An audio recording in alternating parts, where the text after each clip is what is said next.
അസ്സലാമു അലൈക്കും വറഹ്മത്തുള്ളാഹി. പ്രിയപ്പെട്ട കൂട്ടുകാരെ, 7ാം ക്ലാസ്സിലെ അഹ്കാമുൽ തജ്വീദിലെ 7ാമത്തെ പാഠം കാഫ് ഹാ യാ ഐൻ സ്വാദ്.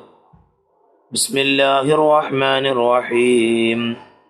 ലീലാഫി ഖുറൈശ് ഈലാഫിഹിം റിഹ്ലത്തശ് ശിതാഇ വസ്സൈഫ് ഫല്യഅ്ബുദൂ റബ്ബ ഹാദൽ ബൈത്ത് الذي أطعمهم من جوع وآمنهم من خوف ولا تحاضون على طعام المسكين صراط الذين أنعمت عليهم غير المغضوب عليهم ولا الضالين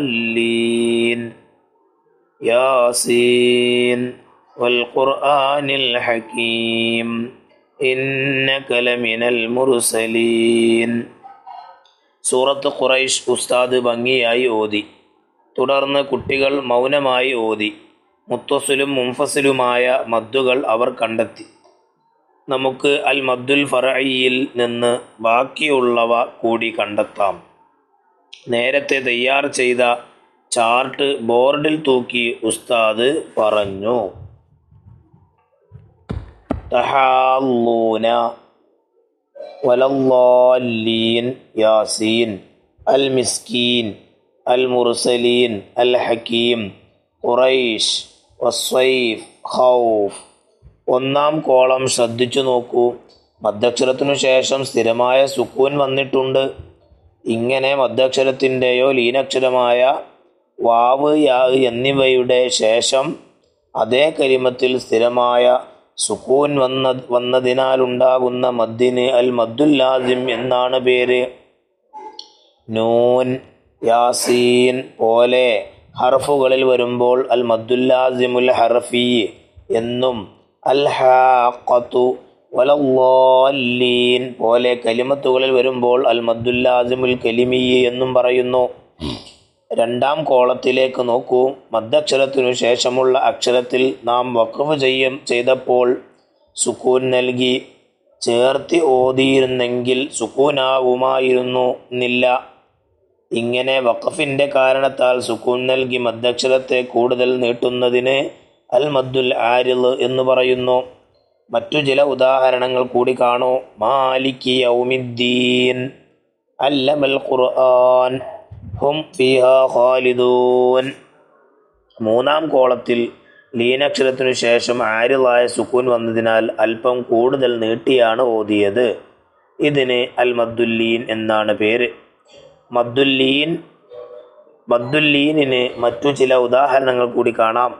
അലം നജ്അൽ ലഹു ഐനൈൻ വലിസാനം വശഫതൈൻ ദാഇഖത്തുൽ മൗത്ത് ലൈസത്തിൽ യഹൂദു അലാ ഷൈഅ.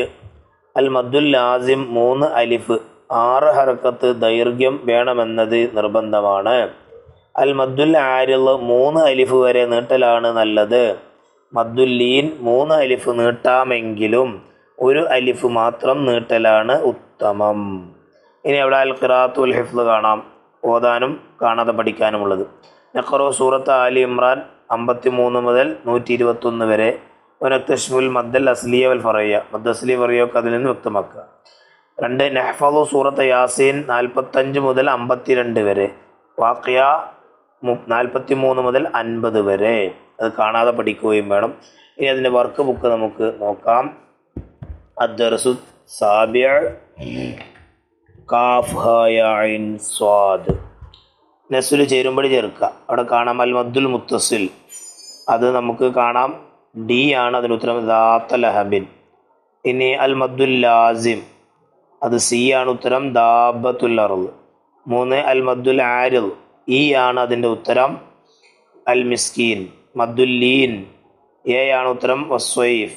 മദ്ദുൽ മുത്തസിൽ, ബി ആണ് ഉത്തരം, റിഹ്ലത്തശ് ശിതാഇ. ഇനി നുക്കമ്മിൽ പൂരിപ്പിക്കുക. അൽ മദ്ദുൽ ലാസിം 3 അലിഫ് 6 ഹർക്കത്ത് ദൈർഘ്യം വേണം. അവിടെ ചേർക്കേണ്ട 6. 2 അൽ മദ്ദുൽ ആരിദ് ഡാഷ് വരെ നീട്ടലാണ് നല്ലത്, 3 അലിഫ്. 3 മദ്ദുല്ലീൻ ഡാഷ് മാത്രം ഉത്തമം, 1 അലിഫ്.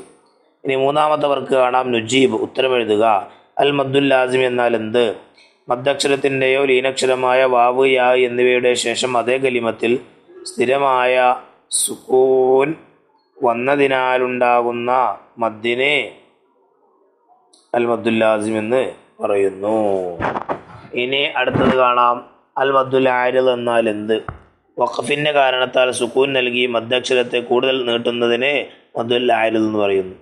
മദ്ദുൽ ലീൻ എന്നാൽ എന്ത്? ലീനക്ഷരത്തിന് ശേഷം ആരിദായ സുക്കൂൻ വന്നതിനാൽ അല്പം കൂടുതൽ നീട്ടിയാണ് ഓതിയത്. ഇതിനെ മദ്ദുൽ ലീൻ എന്ന് പറയുന്നു.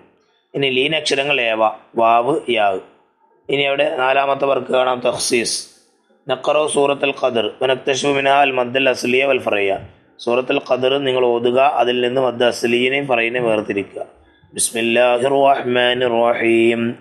ഇന്നാ അൻസൽനാഹു ഫീ ലൈലത്തിൽ ഖദർ വമാ അദ്റാക മാ ലൈലത്തുൽ ഖദർ ലൈലത്തുൽ ഖദ്രി ഖൈറും മിൻ അൽഫി ശഹർ തനസ്സലുൽ മലായികതു വറൂഹു ഫീഹാ ബിഇദ്നി റബ്ബിഹിം മിൻ കുല്ലി അംർ സലാമുൻ ഹിയ ഹത്താ മത്ലഇൽ ഫജ്ർ. അവിടെ മദ്ദ് അസ്ലീൻ്റെ നേരെ നിങ്ങൾ എഴുതി കൊടുക്കുക, മദ്ദ് ഫറയിൻ്റെ നേരെയും നിങ്ങൾ എഴുതി കൊടുക്കുക. അസ്സലാമു അലൈക്കും വറഹ്മത്തുള്ളാഹി വബറകാതുഹു.